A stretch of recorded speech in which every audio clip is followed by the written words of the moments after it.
جو ذکر جس کو کہا جا رہا ہے اللہ تعالیٰ کی یاد، یہ صرف سبحان اللہ الحمدللہ کہہ لینا ہی نہیں ہے،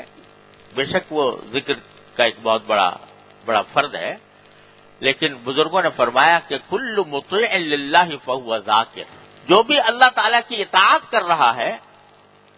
اللہ تعالیٰ کی فرما برداری میں زندگی گزار رہا ہے، وہ ذاکر ہے، وہ ذکر کر رہا ہے، وہ اللہ تعالیٰ کی یاد اس کے پاس کے قلب میں موجود ہے، جو اللہ تعالیٰ کی اطاعت میں کام کر رہا ہے۔ تو اپنے صبح سے لے کے شام تک کی زندگی کو دیکھو، اس میں جو کام اللہ جل جلالہ کی اطاعت کے مطابق کر رہے ہو، اس کام کی اگر فکر ہے اور اس نیت سے فکر ہے کہ میرا یہ کام اللہ تعالیٰ کی رضا کے مطابق ہو جائے، وہ بھی ذکر میں داخل ہے۔ فرض کرو کہ طالب علم ہے، علم حاصل کر رہا ہے، اللہ تعالیٰ نیت درست فرمائے علم حاصل کرنے کے اندر، اور علم حاصل کر رہا ہو اس وجہ سے کہ اللہ تبارک و تعالیٰ نے علم کی فضیلت رکھی ہے، اس لیے حاصل کر رہا ہو، اس لیے حاصل کر رہا ہو کہ علم کو حاصل کر کے میں اللہ تعالیٰ کی رضا کے کام کروں گا، اس لیے علم حاصل کر رہا ہو کہ میں اس کے ذریعے خدمت کروں گا، خدمت خلق انجام دوں گا، تو وہ علم جو ہے یہ بھی ایک عبادت کا ایک شعبہ ہے۔ اگر اس کی سوچ ہے کہ یہ مسئلہ میں کس طرح حل کروں یا میں اس مسئلے کو کس طرح سمجھوں، اس کے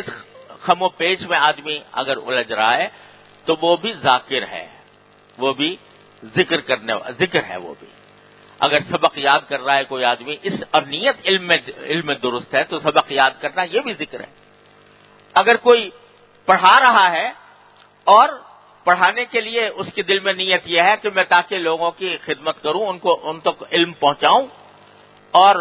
وہ پڑھانے کے لیے سوچ رہا ہے کہ میں کس طرح یہ بات طالب علموں کے ذہن میں اتاروں، تو یہ سوچ بھی ذکر میں داخل ہے۔ آپ سے ملنے آ گئے مہمان، ملنے کے لیے آ گئے، تو آپ کا اس سے بات کرنا بس صرف اتنی بات ہے کہ زاویہ نگاہ کو تھوڑا سا بدل لو۔ اگر موجودہ حالت میں مہمان آتا ہے تو بھائی سوچا ہے تھوڑی دیر ان کے ساتھ وقت گزرے گا، اچھا وقت گزرے گا، اگر من پسند آدمی ہے تو ذرا مجلس جمے گی، کچھ گپ شپ ہوگی، اس یہ خیال آ جاتا ہے۔ لیکن اگر اسی کو یہ خیال یہ کر لو کہ جب کوئی مہمان آئے تو مہمان کا اکرام، یہ بھی در حقیقت نبی کریم سرور دو عالم صلی اللہ علیہ وسلم کی تعلیم ہے، اور حدیث میں فرمایا گیا کہ اگر اپنے کسی بھائی سے خندہ پیشانی سے ملو تو یہ بھی صدقہ ہے، تو میں ان سے اس لیے ملوں گا کہ یہ میرا مہمان آیا ہے، اور سنت یہ ہے کہ مہمان کا اکرام کرنا چاہیے، اور میں اس سے خندہ پیشانی سے ملوں گا اس لیے کہ یہ صدقہ ہوتا ہے۔ اس نیت کے ساتھ یہ کام کرو، ذہن کو اس طرف لگا لو، ذہن کو اس طرف متوجہ کر لو، تو یہ بھی ذکر ہے۔ غرض صبح سے لے کر شام تک کی زندگی کا کوئی عمل ایسا نہیں ہے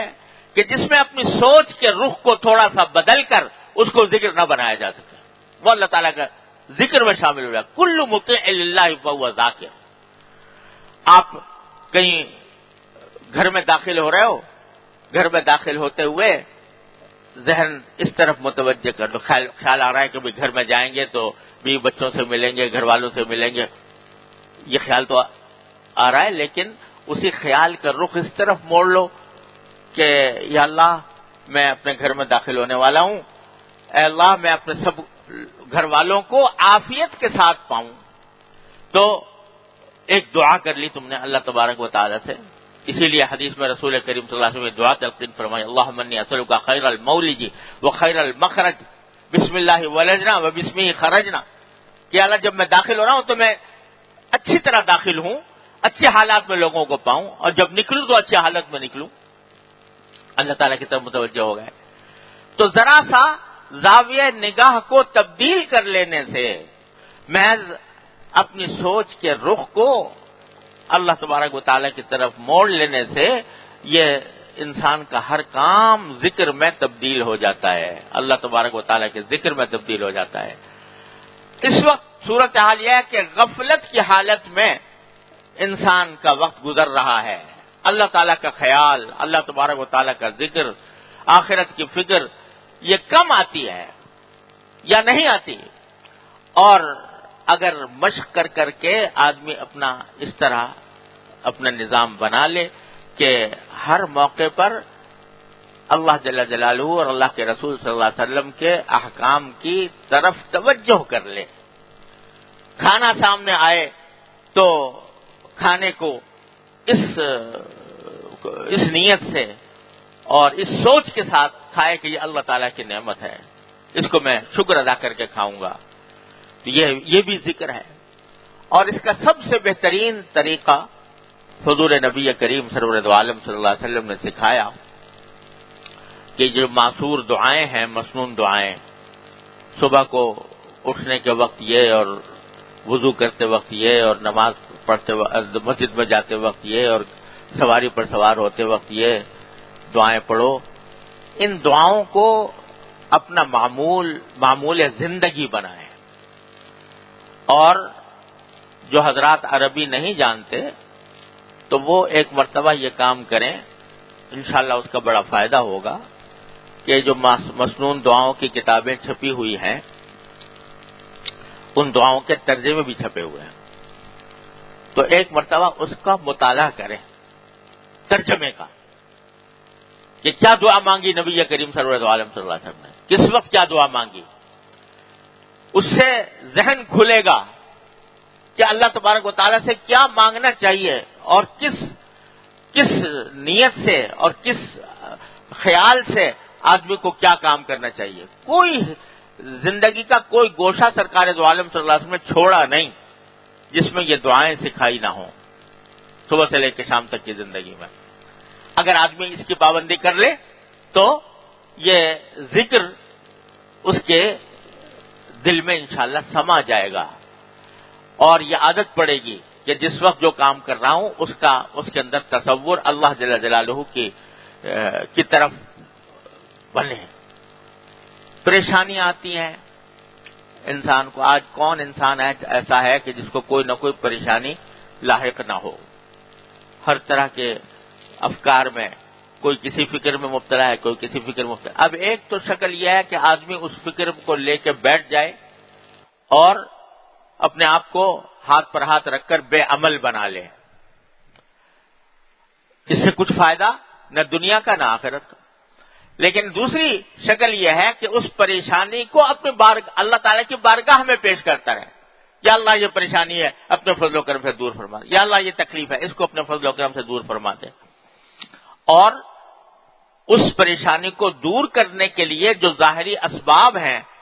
وہ اختیار کرے، تو اختیار کرتے وقت بھی نگاہ اللہ تعالیٰ کی طرف ہوگی، یا اللہ یہ سبب تو اختیار کر رہا ہوں مگر اصل میں اس کو کامیابی تک پہنچانے والے آپ ہیں، آپ اپنے فضل و کرم سے۔ بے روزگار آدمی ہے، روزگار تلاش کر رہا ہے، تو ایک تو یہ نیت رکھے کہ میں اس غرض سے تلاش کر رہا ہوں کہ نبی کریم سرور عالم صلی اللہ علیہ وسلم نے اس کو فریضہ قرار دیا اور حلال کی طلب کو فریضہ قرار دیا، اور دوسرے جو کوشش کر رہا ہوں اے اللہ اس کوشش میں تاثیر پیدا کرنا وہ صرف آپ کا کام ہے، اپنے فضل و کرم سے وہ تاثیر پیدا فرما دیجیے۔ اگر ویسے ہی غم میں بیٹھا رہا، حسرت میں بیٹھا رہا تو نہ دنیا ملے گی نہ دین ملے گا، لیکن یہ کام کرے گا تو انشاءاللہ کامیابی بھی ہوگی، کبھی نہ کبھی اس کوشش میں اللہ تعالیٰ تاثیر ڈالیں گے، اور ساتھ ہی اس کے اوپر ذکر کا ثواب ملے گا انشاءاللہ تعالیٰ کہ اللہ تعالیٰ کو اس نے یاد کیا اور اپنی تدبیر پر بھروسہ کرنے کے بجائے اللہ جل جلالہ کی کہ تاثیر کے اوپر بھروسہ کیا کہ وہ تاثیر پیدا کرنے والے۔ بیماری آ گئی تو بیماری جو ہے یہ بھی اللہ تعالیٰ کی مشیت سے ہے، بے شک علاج کرے، لیکن ساتھ ہی اللہ تبارک و تعالیٰ کی بارگاہ کی طرف متوجہ ہو کہ یا اللہ یہ دوا تو کر رہا ہوں لیکن اس میں تاثیر پیدا کرنا وہ آپ کا کام ہے، اپنے فضل و کرم سے اپنے رحمت سے وہ تاثیر پیدا فرما دی۔ غرض جو پریشانی بھی لاحق ہو، جو فکر بھی لاحق ہو اس کو غفلت کا ذریعہ بنانے کے بجائے اس کو اللہ تبارک و تعالیٰ کی یاد کا ذریعہ بنا دیا. نقصان ہو گیا، کوئی پریشانی نقصان ہونے کی، تو اس کو بھی یا اللہ یہ نقصان ہو گیا، اپنی رحمت سے اس کی تلافی فرما دیجیے. بہادر شاہ ظفر مرحوم نے کہا کہ یہ کہاں کا فسان ہے سود و زیاں، جو گیا سو گیا، جو ملا سو ملا. یہ کہاں کا فسان ہے سود و زیاں، جو گیا سو گیا، جو ملا سو ملا. کہو دل سے کہ فرصت عمر ہے کم، جو دلا تو خدا ہی کی یاد دلا. عمر کی فرصت کم ہے، ارے کیا آ گیا کیا چلا گیا، دنیا تو اسی کا نام ہے. کبھی کوئی چیز کبھی آ جاتا ہے، کبھی چلا جاتا ہے. آنی جانی ہے، دولت بھی آنی جانی ہے، راحت بھی آنی جانی ہے، لذت بھی آنی جانی ہے. کوئی چیز قائم رہنے والی نہیں ہے. نہ خوشی ہمیشہ قائم رہتی ہے، نہ غم ہمیشہ قائم رہتا ہے. یہ سب آنی جانی چیزیں ہیں. تو کہو دل سے کہ فرصت عمر ہے کم، جو دلا تو خدا ہی کی یاد دلا. اب زندگی گزر رہی ہے تو اس کو اپنے اللہ تبارک و تعالیٰ کی یاد میں صرف کر لو. اور جیسا کہ میں نے پہلے بھی عرض کیا تھا کہ مشق کرنے سے یہ بات بھی حاصل ہو جاتی ہے کہ کچھ جملے آدمی دل ہی دل میں اللہ تعالیٰ سے کہنے کی عادت ڈال لے. کچھ فکرے وہ جیسے کہ مثلا یا اللہ میرے گناہوں کو معاف فرما دے، یا اللہ میرے سارے کام بنا دے، یا اللہ میرے اعمال و اخلاق کی اصلاح فرما دے، یا اللہ مجھے جنت عطا فرما دے. دعا، مختلف دعاؤں کے کلمات، یہ ان کو بار بار دل سے کہنے کی عادت ڈال لے.